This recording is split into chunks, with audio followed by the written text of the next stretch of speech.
Good morning friends. Integral कॅल्क्युलसच्या last लेक्चरमध्ये आपण एक्झाम्पल 4 पर्यंत आलो होतो. आज आपण लेक्चर 41 मध्ये एक्झाम्पल 5 पासून स्टार्ट करणार आहे. Example 5 on page number 50. Integrate 1 upon under root cos cube x into sine raise to 5x. Solution. We have 1 upon under root cos cube x into sin raised to 5x can be written as which is equal to 1 upon cos 3 by 2x into sin 5 by 2x.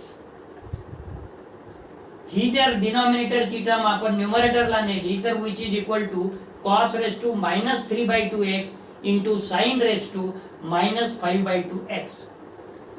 We see that minus 3 by 2 minus 5 by 2 दोघांच्या पॉवरची addition येते minus 8 by 2, so which is equal to minus 4. That means what? It means which is an even negative integer and therefore we put tan x is equal to t, so that sec square x dx which is equal to dt. Now integrate dx upon cos raised to 3 by 2x into sin raised to 5 by 2x which is equal to numerator आणि denominator ला multiply करा cos raised to 5 by x dx. So integrate cos raised to 5 by x dx upon cos raised to 5 by 2. Integrate 5 by 2x dx upon cos raised to 5 by 2x into cos raised to 3 by 2x into sin raised to 5 by 2x. या दोघांच्या पॉवरची जर डिनॉमिनेटरला addition केली तर 5 by 2 plus 3 by 2 म्हणजे 8 by 2 म्हणजे 4. So which is equal to integrate cos 5 by 2x dx upon cos raised to 4x sin raised to 5 by 2x which is equal to हा जो 1 upon cos raised to 4x आहे त्याला न्यूमरेटरला जर लिहायचा असेल तर integral sec raised to 4x आपल्याला लिहिता येते आणि हा जो cos raised to 5 by 2x आहे हे डिनॉमिनेटरच्या डिनॉमिनेटरला आपण लिहिलं तर 1 upon tan raised to 5 by 2x dx येते. So which is equal to मग या sec raised to 4x ला आपण असं भी लिहू शकतो sec square x into sec square x dx upon tan raised to 5 by 2x. So which is equal to integral sec square x चा formula आहे 1 plus tan square x into sec square x dx upon tan raised to 5 by 2x. मित्र हो, आपण t is equal to tan x आणि dt is equal to sec square x dx आपण म्हणालेलो आहे इथे substitute करायचं. So which is equal to integrate 1 plus t square divided by t raised to 5 by 2 dt. So which is equal to integral t raised to minus 5 by 2 dt plus integral t raised to minus 1 by 2 dt. कसा आलं हो 1 upon t raised to 5 by 2 त्या t raised to 5 by 2 denominator ज्याला numerator नेलं तर पहिला integral मिळेल आणि दुसऱ्या ह्याच्यामध्ये t raised to 2 minus 5 by 2 म्हणजे 4 minus 5 by 2 म्हणजे minus 1 by 2. याचं जर इंटेग्रेशन केलं तर t raised to minus 3 by 2 upon minus 3 by 2 plus t raised to 1 by 2 upon 1 by 2. So which is equal to minus 2 by 3 in bracket tan x त्याला power minus 3 by 2 plus 2 times in bracket tan x त्याला power 1 by 2. Next example 6 on page number 50. Integrate sin raised to 4x into cos square x. Solution. We have integral sin raised to 4x into cos square x dx. Let z is equal to cos x plus I sin x, then 1 upon z is equal to you know that cos x minus I sin x. दोघांची जर addition केली तर हे z plus 1 by z which is equal to 2 cos x because I sin x minus I sin x will be cancelled and z minus 1 by 2 जर केलं तर cos x minus cos x cancel होऊन which is equal to 2I sin x.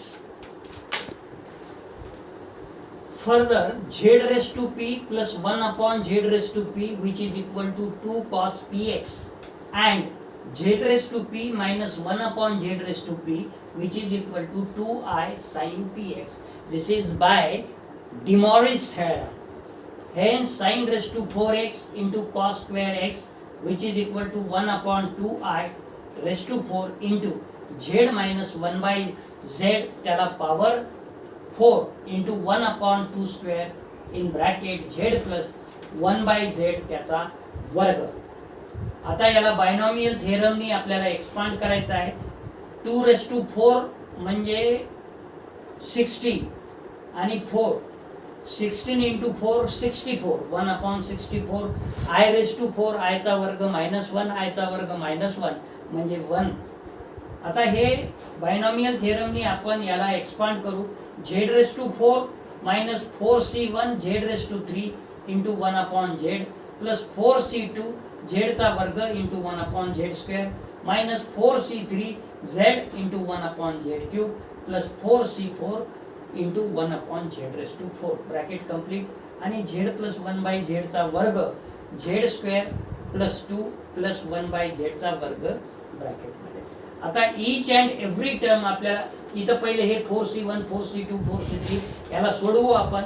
So which is equal to 1 upon 64 in bracket Z raise to 4 minus 4 झेडचा वर्ग हा इथं कटला plus 6 4c2 ची व्हॅल्यू 6 झेड स्क्वेअर कटले मायनस 4c3 म्हणजे minus 4c3 म्हणजे 4 1 अपॉन झेड स्क्वेअर इथं झेड कटला plus 1 upon Z raise to 4. एनसीआरचा फॉर्म्युला तुम्हाला माहित आहे n factorial upon n minus r factorial into r factorial. त्या पद्धतीने तुम्हाला ते करता येईल. मी बरेच वेळा आपल्याला सांगितलेलं आहे. दुसऱ्या ब्रॅकेटमध्ये Z square plus 2 plus 1 upon Z square. आता मी फक्त मल्टिप्लिकेशन केलेलं आहे जे की तुम्हाला सहज करता येते. Which is equal to 1 upon 64 in bracket पहिले झेड स्क्वेअरनं प्रत्येक टर्मला मल्टिप्लाय केलं प्लस मग 2 न प्रत्येक टर्मला मल्टिप्लाय केलं प्लस 1 अपॉन झेड स्क्वेअरनं प्रत्येक टर्मला मल्टिप्लाय केलं. So which is equal to 1 upon 64 हा झेड रेस टू 4 आणि ही शेवटची term 1 upon Z raise to 4 याला एका ब्रॅकेट मध्ये लिहिलं. आता minus 4 Z raise to 4 minus 4 Z raise to 4 plus 2 Z raise to 4 म्हणजे मायनस 2 झेड रेस टू 4 राहिला. ओके मायनस 2 कॉमन काढला ब्रॅकेट मध्ये झेड रेस टू 4. आता बघा 1 अपॉन झेड रेस टू 4 पाहिजे. आता आपल्याला 1 upon Z raise to 4 underline केलेला आहे. Minus 8 upon Z raise to 4 म्हणजे minus 7 upon Z raise to 4 plus 2 upon Z raise to 4 म्हणजे minus 5 upon Z raise to 4 आणि plus 6 upon Z raise to 4 म्हणजे plus 1 upon Z raise to 4. काय आलं 1 upon Z raise to 4. Z raise to 4 किती यायला पाहिजे आपल्याला minus 2 upon Z raise to 4 यायला पाहिजे. बघा बरं अशी अंडरलाईन केलेली हे 1 upon Z raise to 4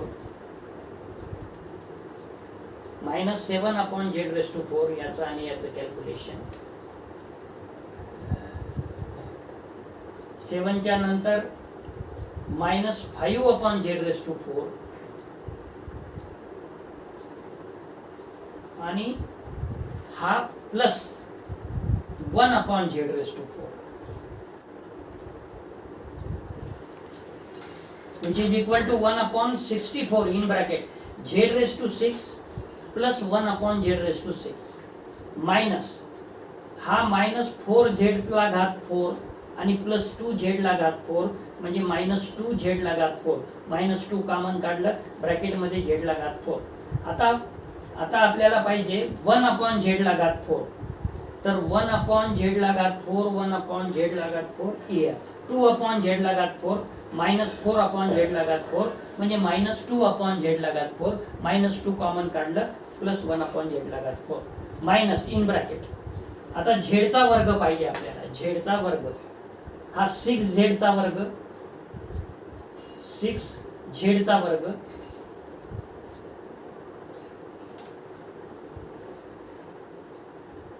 plus 6z चा वर्ग प्लस z चा वर्ग 7z चा वर्ग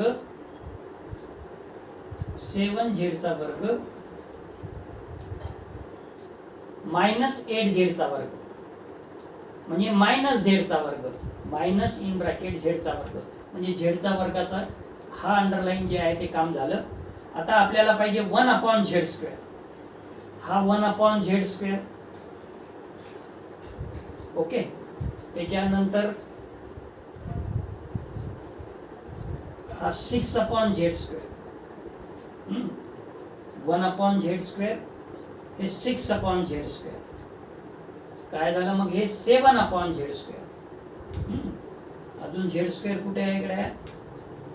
हे 1/z². हा -8/z².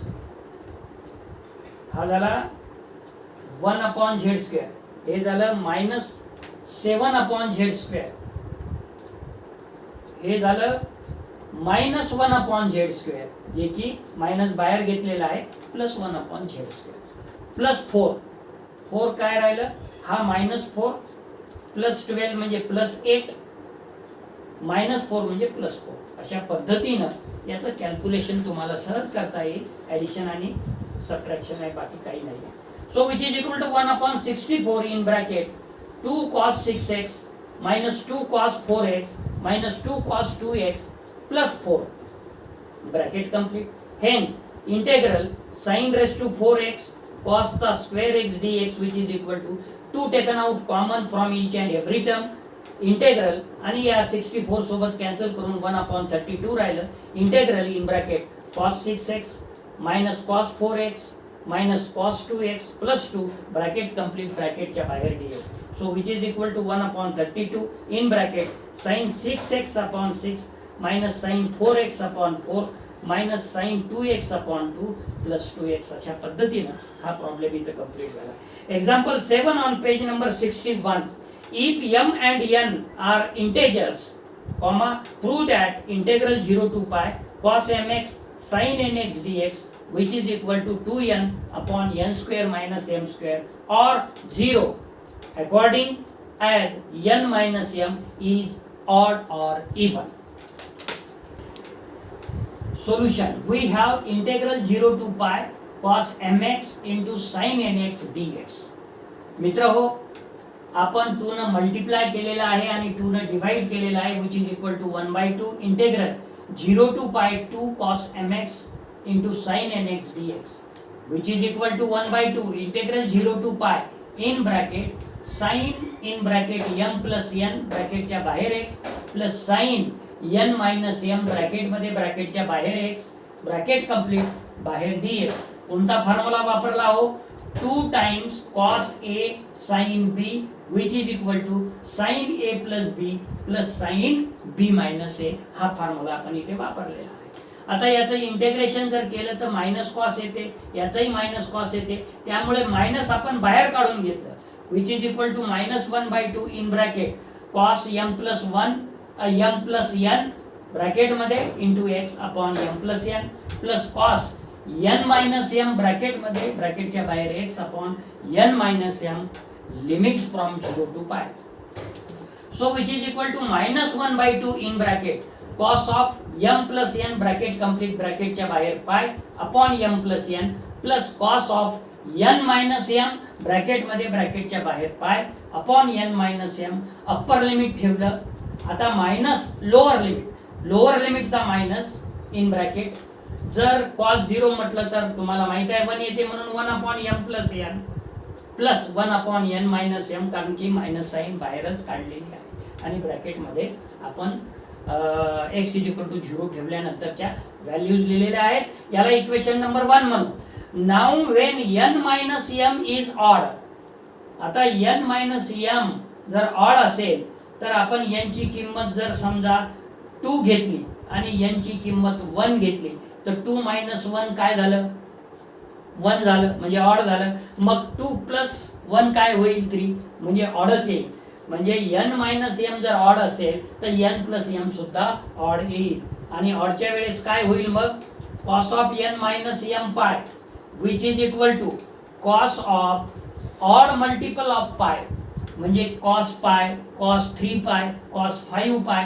आणि तुम्हाला cos n pi चा फॉर्म्युला माहित आहे, -1/n.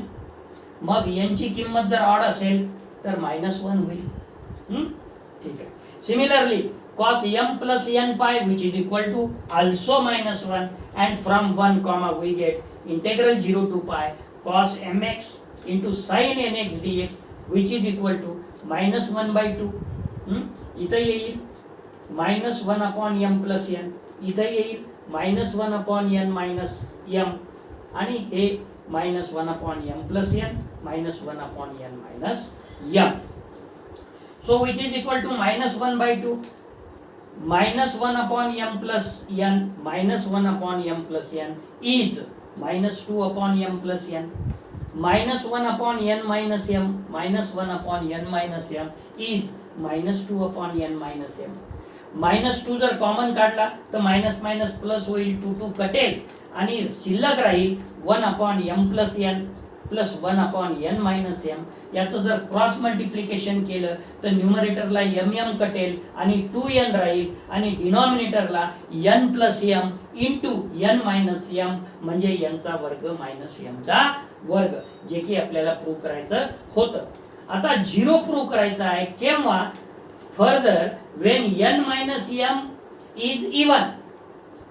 इवन साठी काय करावं लागेल? मग आपण समजा याची व्हॅल्यू 3 ठेवली आणि याची व्हॅल्यू 1 ठेवली, n ची व्हॅल्यू 3, m ची व्हॅल्यू 1 म्हणजे 2 आलं, 3 plus 1 म्हणजे 4 आलं.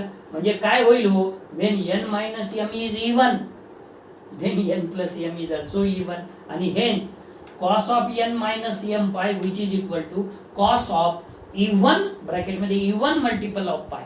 आणि जर cos 2 पाय असेल, cos 4 पाय असेल, cos 6 पाय असेल तर फॉर्म्युला काय आहे? cos 2 पाय असेल तर -1/2n. ठीक आहे. मग आता यांची किंमत काही बी असो, त्याची व्हॅल्यू काय येईल? समजा यांची किंमत 1 आहे तर -1/2 काय आलं? 1च आलं. यांची किंमत 2 आहे, -1/4 काय आलं? 1च आलं. म्हणून cos of n minus m pi which is equal to 1. Similarly, cos of m plus n pi is also which is equal to 1, and hence from equation 1 comma we get integral 0 to pi cos mx into sin nx dx which is equal to -1/2 in bracket. याचं 1 आल्यामुळे 1 upon m plus n plus 1 upon n minus m minus bracket मध्ये 1 upon m plus n plus 1 upon n minus m. आणि हे झालं मित्र हो. हे बी कटलं, हे बी कटलं म्हणजे 0 into anything is 0 and this value is 0. मित्र हो, आज आपण या लेक्चर साठी इथेच थांबणार आहे.